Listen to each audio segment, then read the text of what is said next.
दोस्तों आज हम आपको एक ऐसी औरत की कहानी सुनाने जा रहे हैं जो कि रोज कब्रिस्तान में जाती थी और कब्र में से एक मुर्दे को निकालती थी डेली। दोस्तों उस औरत का डेली का यही काम था। एक दिन की बात है, उसी रास्ते से एक राहगीर निकलता है और वो राहगीर देखता है कि एक औरत एक मुर्दे को बड़ा बेरहमी के साथ में निकाल रही है। ऐसा लग रहा है जैसे कि इस मुर्दे से इस औरत की बहुत बड़ी दुश्मनी रही होगी। वो आदमी, वो राहगीर उस औरत के पास में जाता है और उससे कहता है कि ये जालिम औरत, क्या तुझे भगवान का, तुझे अल्लाह का बिल्कुल भी खौफ नहीं है?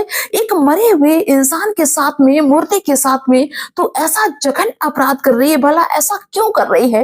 तब दोस्तों वो औरत रुक जाती है और उस आदमी से कहती है कि हम इस मुर्दे की जुबान और इसके पैरों को काटना चाहते हैं, तभी मुझे शांति मिलेगी। दोस्तों वो आदमी कहता है कि अरे मुझे ये तो बता कि इसके पैरों को, इसकी जुबान को काट के तुझे क्या मिलेगा? क्या तू खुद खाएगी या अपने बच्चों को खिलाएगी? दोस्तों तो वो औरत कहती है कि ये करके मुझे बहुत शांति मिलेगी, मेरी आत्मा को सुकून मिलेगा। यहाँ तक कि ये करने के बाद अगर मुझे मौत भी आ जाएगी तो मुझे हंसते हंसते कबूल है। दोस्तों वो आदमी बहुत ज्यादा आश्चर्य में पड़ जाता है कि आखिर में ये औरत ऐसा क्यों कर रही है। तो वो और भी ज्यादा उससे पूछताछ करता है। तो वो औरत कहती है कि भाई, मेरी बहुत दुख भरी कहानी है। जब मेरी दुख भरी दास्तां आप सुनेंगे तो आपका भी कलेजा फट जाएगा। दोस्तों उस राहगीर को बहुत ज्यादा उत्सुकता हो जाती है उस औरत की कहानी सुनने के लिए कि भला एक औरत ऐसा क्यों कर रही है। तो दोस्तों उस आदमी ने कहा कि तुम मुझे अपनी कहानी सुनाओ बहन, तुम्हारी क्या कहानी है, क्यों तुम ऐसा काम कर रही हो? तो दोस्तों उस औरत ने अपनी कहानी को बताना शुरू किया कि मेरे जो पति थे वो दो भाई थे। मेरे पति छोटे थे और मेरे पति के जो भाई थे वो बड़े थे, यानी कि मेरे जेठ थे। मेरे पति और मेरे जेठ जब बहुत छोटे थे तभी मेरी सासू माँ का देहांत हो गया था और दोनों बच्चों की रिस्पॉन्सिबिलिटी मेरे ससुर के ऊपर आ गई थी और ससुर जी ही अपने दोनों बच्चों का ख्याल रखते थे, पालते पोसते थे। लेकिन वक्त की ऐसी मार कि मेरे ससुर जी को भी एक बीमारी हो जाती है और ऐसी बीमारी जिसका कोई इलाज नहीं।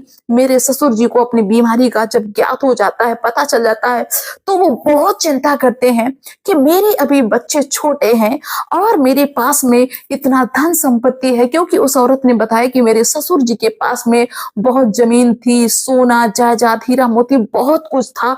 तो मेरे ससुर चिंता करने लगते हैं उसी वक्त जब उनको बीमारी लगी थी कि ये मैं किसके सुपुर्द करूं। भाई आदमी तो तुरंत बदल जाता है, बच्चे हमारे छोटे, किसको अपनी धन दौलत दे दूं? ये मोहर असर पिया है कि भाई जब मेरे बच्चे बड़े हो जाएं तो मेरे बच्चों को दे देना।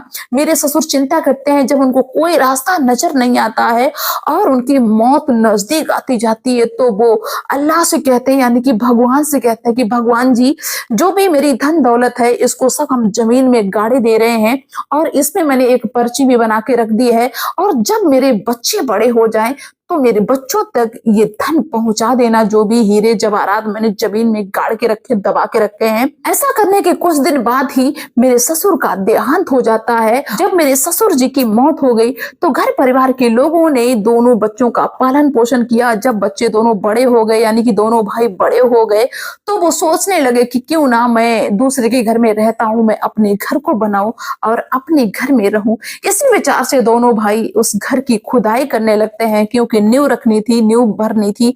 उसके लिए जब वो खुदाई करने लगते हैं तो उसी दौरान वही खजाना उनके हाथ में लग जाता। दोनों भाई साथ में ही थे। जब दोनों भाई देखते हैं कि इतना सारा सोना, धन संपत्ति, और जब उसमें से वो पर्चा देखते हैं जो उनके पिताजी ने लिख रखा था अपने बेटों के नाम की, बेटा इतनी संपत्ति हम छोड़ के जा रहे हैं, दोनों भाई मिल बांट लेना। तो दोनों भाई समझ जाते हैं कि मेरे पिताजी की संपत्ति है, ये मेरी संपत्ति है, और दोनों भाई खुश हो जाते हैं। जो छोटा भाई था वो भी खुश हो जाता, बड़ा भाई, दोनों खुश हो जाते हैं कि हमारी जो गरीबी थी वो अब दूर हो गई, अब हमारे बहुत अच्छे दिन आने वाले हैं। लेकिन ऐसा हुआ मेरे भाई कि जो हमारे जेठ थे उनकी नीयत बिगड़ गई और उन्होंने अपने छोटे भाई को, यानी कि जो मेरे पति थे, उनको अपनी संपत्ति से बेदखल कर दिया। यहाँ तक कि ये कह दिया कि जो धन खजाना जो भी था उसको पहले मैंने देखा था, इसलिए वो मेरा है, मेरा हाथ पहले वहां पे पहुंचा है। अल्लाह ने, भगवान ने मुझे पहले वहां पे पहुंचाया है, इसलिए सारा धन, सारा जो कुछ है, हीरे जवाहरात मेरा हुआ, तेरा कुछ नहीं हुआ।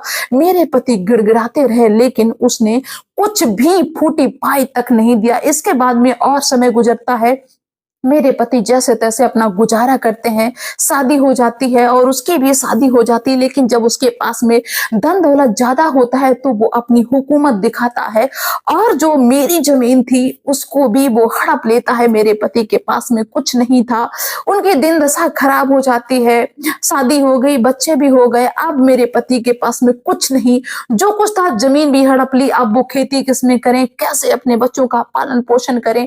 वो जैसे तैसे अपने भाई के पास में जाते हैं, अपने भाई से गिड़गिड़ाते हैं, रोते हैं कि भैया मेरे बच्चे भूखे मर रहे हैं, आपने मुझे अब पिताजी की जायदाद में हिस्सा नहीं दिया, जमीन भी हड़प ली, तो कम से कम कुछ तो दे दो, जो मेरे बच्चे भूखे हैं उनकी भूख तो मिट जाए। लेकिन मेरे जो जेठ थे वो इतना जल्लाद हो चुके थे कि उन्होंने धक्के मार के मेरे पति को वहां से निकाल दिया। मैंने अपने पति को समझाया कि कोई बात नहीं है, हम मेहनत मजदूरी करके खा लेंगे, लेकिन उनके हम मांगने बिल्कुल न जाना।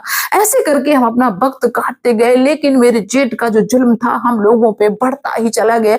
यहाँ तक कि जहां से भी मुझे कुछ उम्मीद रहती थी कि यहाँ से मुझे 4 पैसे मिल सकते हैं या अनाज मिल सकता है, वहीं से मेरे जो जेठ जी थे पूरी कोशिश करते हैं कि इसको ये चीज ना मिल पाए, ये इसको हासिल ना हो पाए, ये भूखों मरने लगे और जल्दी मर जाए, जिसकी वजह से जो मेरे पास धन संपत्ति है इसमें ये कभी ये ना कह पाए कि नहीं मुझे इसमें हिस्सा चाहिए ही चाहिए।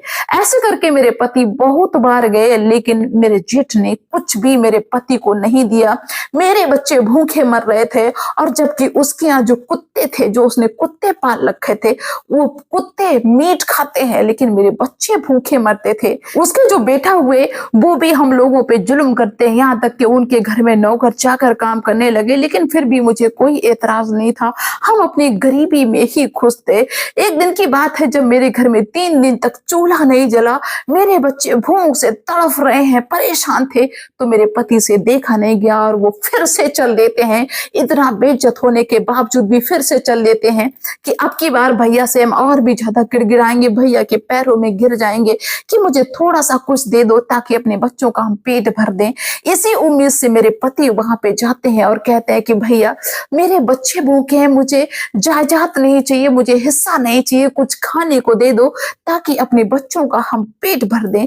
और ये बात जब मेरे पति ने अपने भाई से कही तो उनके भाई कहने लगे, मेरे जेठ कहने लगे कि वहां पे जो कुत्ते बंधे हुए हैं वहां पे बैठ जाओ जाके।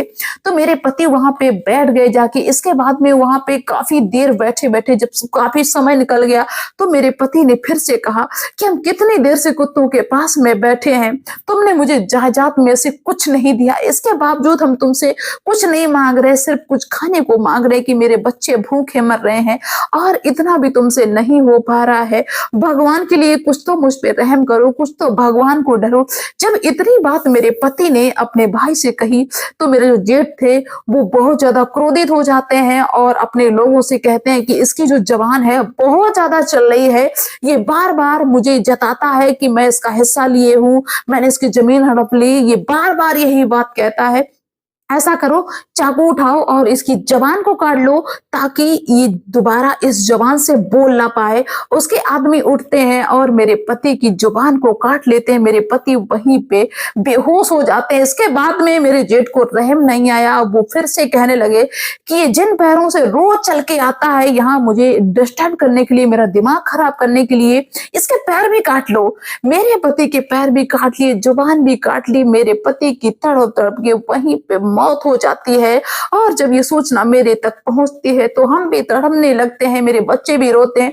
मेरे बच्चे 3 दिन के भूखे थे। इसके बाद जब सुना कि मेरे पिताजी को भी मार दिया तो बच्चे वैसे भी भूख से व्याकुल थे, मेरे बच्चे भी तड़प तड़प के मर जाते हैं।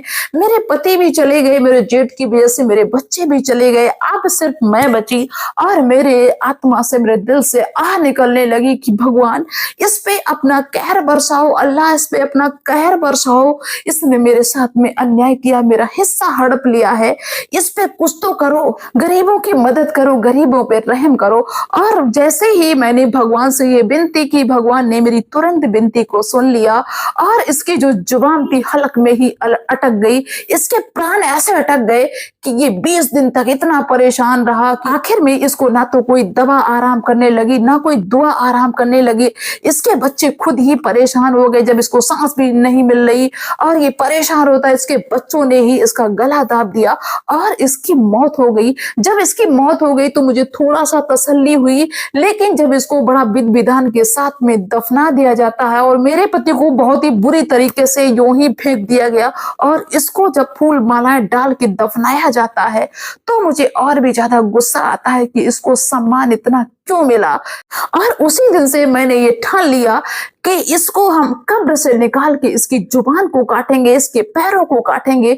जिस तरह इसने मेरे पति की जुबान और पैरों को काटा, मेरे पति बेबस थे, मेरे पति लाचार थे, इसकी वजह से मेरे बच्चे भी चले गए। तो मैंने उसी दिन ठान लिया कि जब तक ये नहीं करेंगे तब तक मेरी आत्मा को सुकून नहीं मिलेगा। चलो मैंने जिंदा में इसका कुछ नहीं कर पाया, लेकिन अब ये मर गया, ये मेरा कुछ नहीं कर सकता, अब इसकी जुबान को हम जरूर काट लेंगे। और इसीलिए रोज हम कब्रिस्तान में जाते थे, कब्र में से लाश को निकालते थे और उस लाश को जब हम पहचानते थे कि ये उसकी लाश नहीं है तो उसको बाकायदा वैसा ही दफना देते थे। और रोज का मेरा यही काम हो गया। और आज मैंने जब इस कब्र को खोदा तो इस नालायक की लाश मेरे सामने आ गई और इसीलिए बड़ा क्रूरता के साथ में हम निकाल रहे थे कि आज इसकी जुबान को और इसके पैरों को हम काट के अपना इंतकाम पूरा करेंगे, मेरी आत्मा को थोड़ा सा ठंडक पहुंचेगी। दोस्तों ये कहानी बताते बताते उस औरत की आंख लग जाती है। जब उस राहगीर ने देखा कि मुर्दा भी बाहर पड़ा हुआ है और ये औरत भी सो गई है, ये अपने चेतना में नहीं है, तो वो सोचता है कि कहीं मुझ पे कोई इल्जाम ना लग जाए, कोई आफत ना आ जाए। तो वो जो आदमी था राहगीर वो वहां से भाग खड़ा होता है। इसके बाद में क्या था कि इस औरत की जो आंख लग गई थी ये सपने में थी। ये देखती है कि ये जन्नत में पहुंच गई है और जन्नत में एक ऐसा आलीशान महल बना हुआ है और उस महल में से उसके पति निकल के आए। ये बहुत ज्यादा आश्चर्य में पड़ जाती है। तभी क्या देखती कि पीछे उसके पति के पीछे उसके दोनों बच्चे भी आ गए। ये औरत बहुत ज्यादा खुश हो जाती है।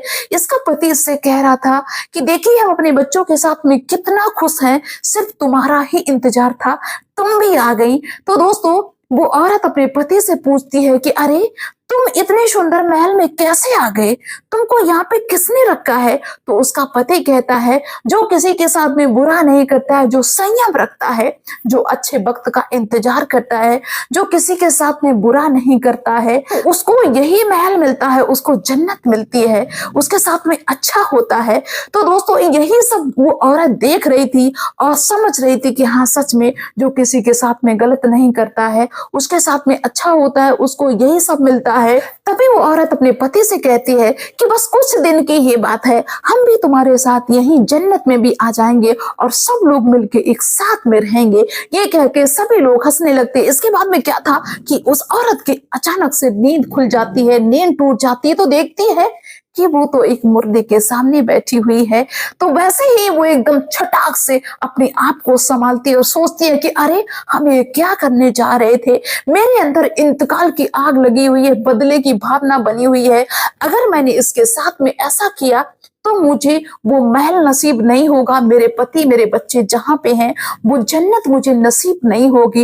इसने मेरे साथ में गलत किया है, मेरे पति के साथ में गलत किया, जो भी गलत किया है इसको खुद ही इसके कर्मों की सजा मिल जाएगी। अगर हम इसके साथ में ऐसा व्यवहार करेंगे तो मुझे वो महल, मुझे जन्नत वो नहीं मिलेगी। इसलिए वो उस मुर्दे को यानी कि अपने जेठ की लाश को वहीं पे बाकायदा दफना देती है और वहां से चली जाती है और बस सोचती है कि मेरी जिंदगी कितने दिन की है, सारी तो जिंदगी मेरी कट गई है, अब मुझे बदले की भावना इससे रख के कोई फायदा नहीं, मुझे तो जन्नत में जाना। इसके बाद में वहां से वो चली जाती है। उस दिन से उस औरत के मन में बदले की भावना निकल जाती है।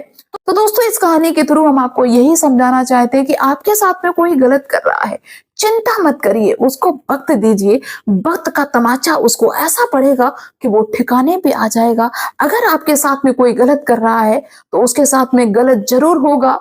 जो कुदरत है ना, भगवान है, वो 1 इंच तक किसी के साथ में अन्याय नहीं करता है। इसलिए भाई मेरे, बदले की भावना नहीं रखना, क्योंकि बदले की भावना से तुम्हारा ये भी लोग खराब होगा और वो भी लोग खराब होगा। इसलिए बस सब कुछ भगवान पे छोड़ दीजिए और अपनी जिंदगी में अच्छे काम करिए और अच्छे मार्ग पे चलिए, आगे बढ़िए। तो आप सभी लोग अपनी राय अवश्य रखना। मिलते हैं नेक्स्ट वीडियो में नेक्स्ट डे। तब तक के लिए बाय सभी को।